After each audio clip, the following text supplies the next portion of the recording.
Mathis and my business is Highland Colours. Thank you for joining me for this second episode.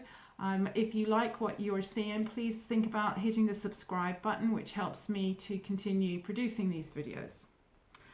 In my last episode, I introduced a Gansey knitting project from Beth Brown-Reinsel's Knitting Ganseys book, and I'm actually knitting the one that's on the front, the Eriskay Gansey. Forgive me for calling her Ruth last time. It is Beth Brown-Reinsel. So I had done the two welts last time and done the channel cast on and the garter stitch to begin the garment, and now I have attached the two sides together and put the knitting into the round. So I'll just show you that. That is the progress so far, and I have turned the lights on here so that hopefully you can pick up the fact that I've knitted the initials of the wearer into the side here. And as I said before, that was done for the identification of the fisherman if he got washed overboard, because these were working fishermen's garments. So if I just put this like this, so you can see where I joined the two welts together. Now that there is a 2-stitch overlap, and Beth explains how to do that. She recommends this because the garment can pull like this, and then the stitch could break. So the 2-stitch overlap prevents that from happening. I've then chosen to put in 1.5 inches of 2x2 ribbing, which was my own choice. I just like the look of that on some other garments that I've seen.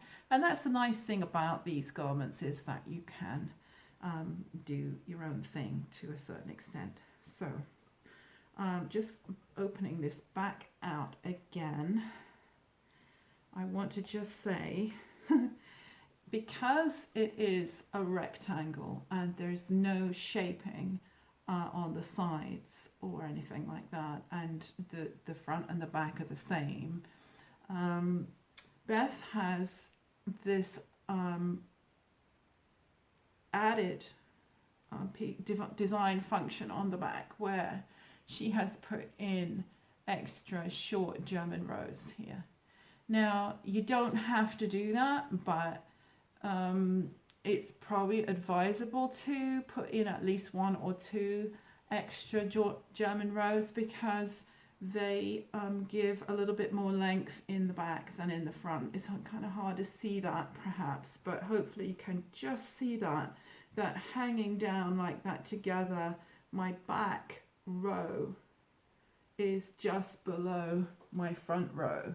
So it gives a little bit of extra length in the back. Not much, but hopefully just enough so that when the person bends over, they're not exposing their back. I like the way that this yarn feels. It's frangipani 5-ply Guernsey wool, and it's a very round wool, as you would expect with having 5 plies to it. It was called, back in the day, it was called Seaman's Iron, and I can see why. It has a very lovely dense feel to it. I can't imagine that you would be cold in that. So that's where I've got up to so far. Next time I'll be talking about how I'm beginning the patterning. So that's the plain section.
again. I have been carding some big bats outside in my workshop, so I decided to do the introduction to that inside the house because it's a little bit tricky with the light and the camera angles and everything in my workshop to be able to show you everything. So I'm going to be editing this part of the video onto the part that I'm doing out in the workshop, so you'll see the two things together. So I've moved the camera down here so you can see that I've got 40 grams there of merino, 30 of the Shetland, and they should blend up to look almost identical. That looks slightly lighter in the camera, but they're very, very similar. 20 grams of the sari silk, 10 grams of silk. It's white silk with camel down, which is beautifully soft, and it's a light brown color. So that's just going to add some loft to this yarn.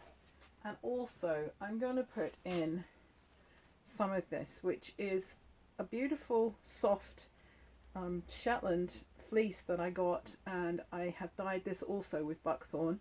But as you can see, that's quite different in yellow there. Interesting. So I won't be too fussy about how much of this is going in. I think I'll just tear off a strip, so 5% or something. Anyway, that's my recipe. Right, so I'm going to show you how I mix these all up, and I'm going to do 2 passes through the drum carder because this is already carded fibre and wool. So I don't really need more than 2 to just combine it. And also, I think it looks nice to have some flecks and areas of the yarn that aren't completely homogenized. So I'm going to start with the Shetland. Now, I don't think there's any rule about this, but I like to put the Shetland down before the merino because the Shetland is a slightly, very slightly coarser fibre, or wool I should say, than the merino. So I feel it lifts off afterwards quite easily. So I'm going to put a layer of this down first. So we're going to just turn that on and set the brush very slightly to touch there, almost not even touching there. It's just, and I'm going to feed this in here. I want this in small amounts to just go evenly over the drum. I don't want it in big lumps anywhere. It just needs to be nice and even. And you can see the liquor drum is picking up some of those fibres as I go, and that's fine. We can always go back in later and we can just lift those up and put them, burnish them back into the bat. So I don't worry myself about that. There are always lots of ways of doing things. Somebody will write in and say, I do it a different way, and that's fine. I'm just showing you the way I do it. Now, I spoke about this bat and putting some of this in. I don't want a lot of this in because I'm really going for the darker ochre colour. So I'm just going to add just a little bit of this.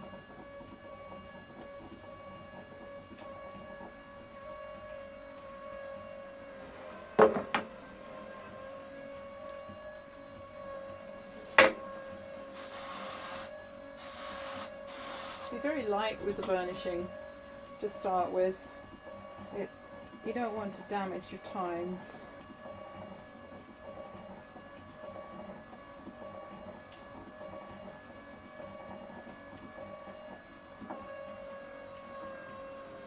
As I'm going, I'm just picking out some imperfections here because this lighter bat was carded from raw fleece, so it has a few more imperfections in it than carding tops. So that's probably enough for now. Now I'm going to go for a little bit of merino. I think I'm going to break my merino in half and I'm going to put it on here because I want to make sure it gets on this roller and not on that roller so much. And because it's so fine, it would tend to pick up on the liquor quite easily. I'll just show you how that is, just so you can see what I'm talking about. It does, you see it tends to pull around there. And it's okay, that's okay.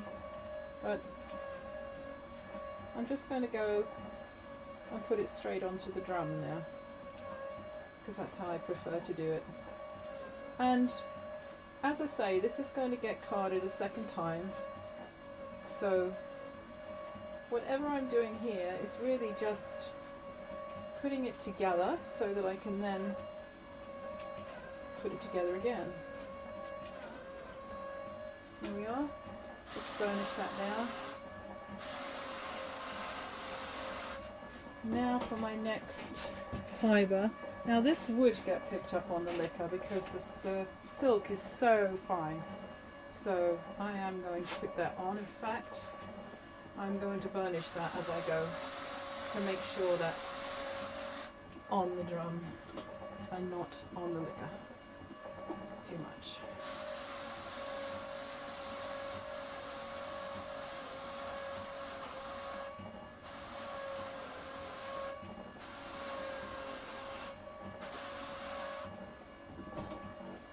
A little bit of this goes a long way.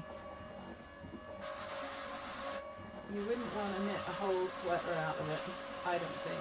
Although it would be very nice, but it's quite expensive. So I'm adding it in as a highlight and a softener, and to give loft.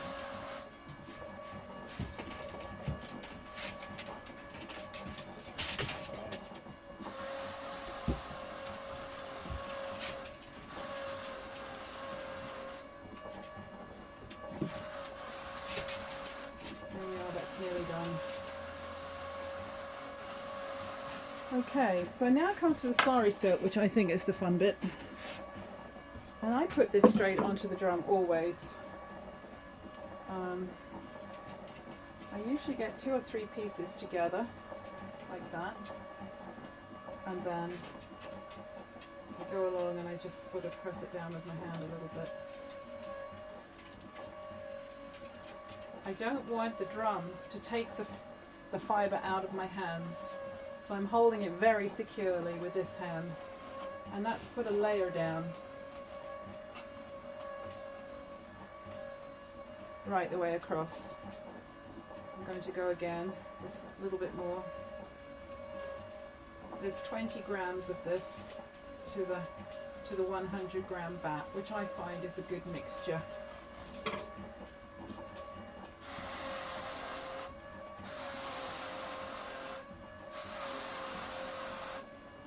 And then I'm going to finish it off with what you've just seen. I'm going to do it again to layer on top.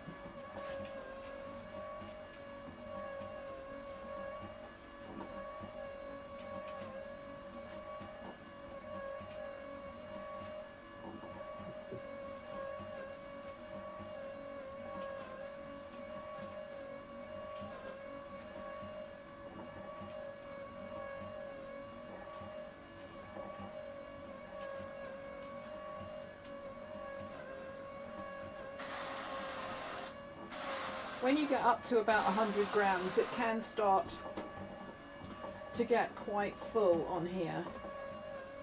I don't go out right to the very edge, you might be noticing that.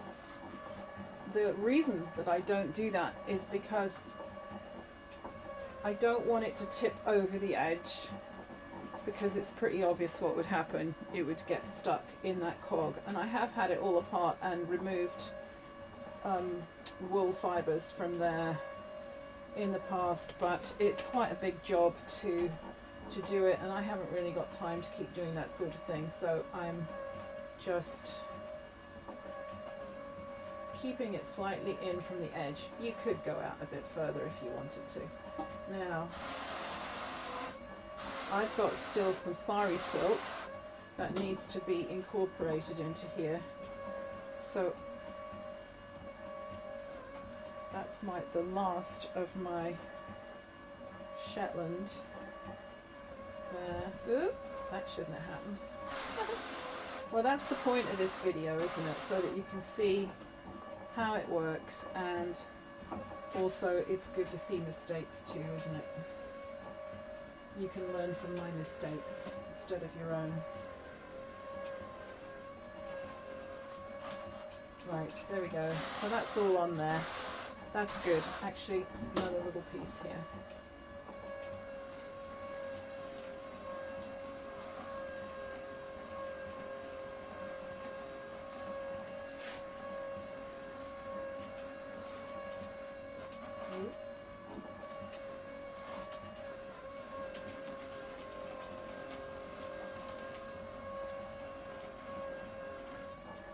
So we've made a sandwich, and I'm now going to just burnish this down and add the final remains of this little strip of the batt that I had.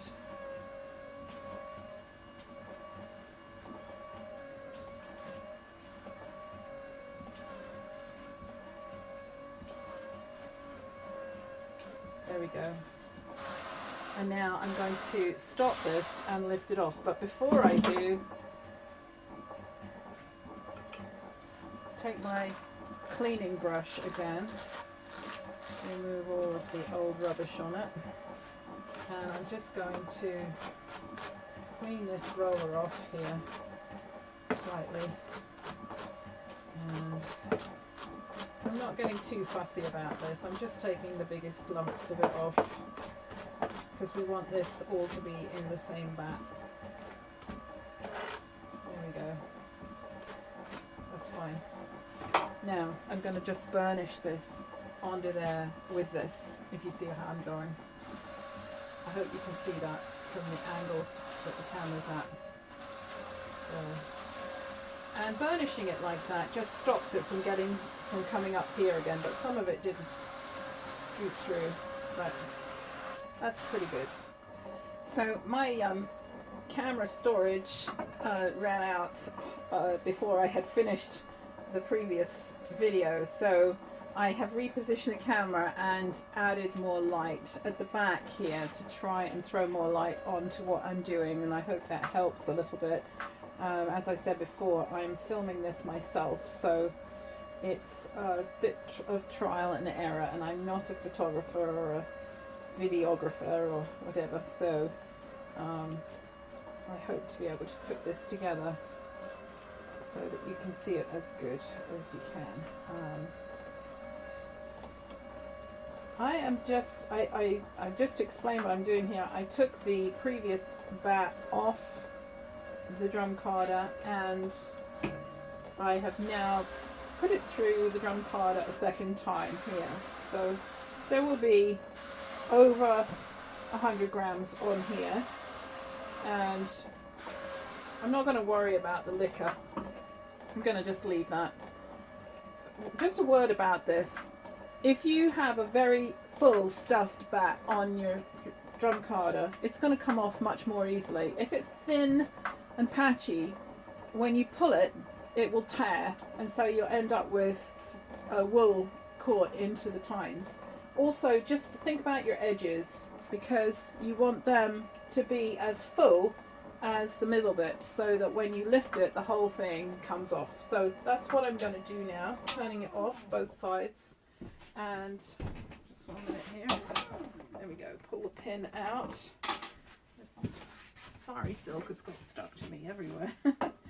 So this is the doffer pin that brothers supply with the drum carder, and you put it into the metal channel here and pushing it down as you go, gently easing the fibre up. So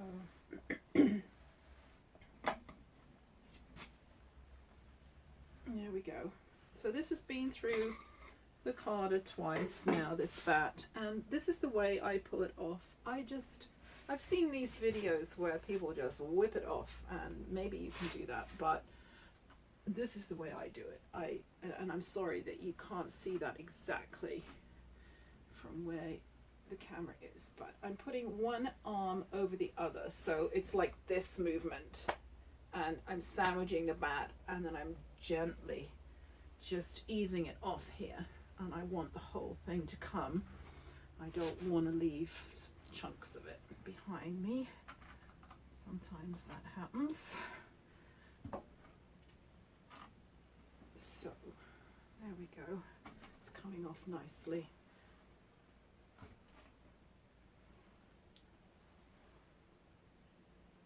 Okay, so bring this round so that you can see it, and there, hopefully, not sure how well that's coming out there with the light that we have here, but it's a lovely yellow golden mix, and the silk you can see in places but only a tiny bit, so that is really a lovely bat full of loft. And I usually fold them in half and roll them up, and that makes a nice bat, and you can see all the little bits of sari silk in it. So thank you so much for watching today, and please don't forget to hit the subscribe button below if you like what you see. And thank you for joining me, and I'll look forward to next time.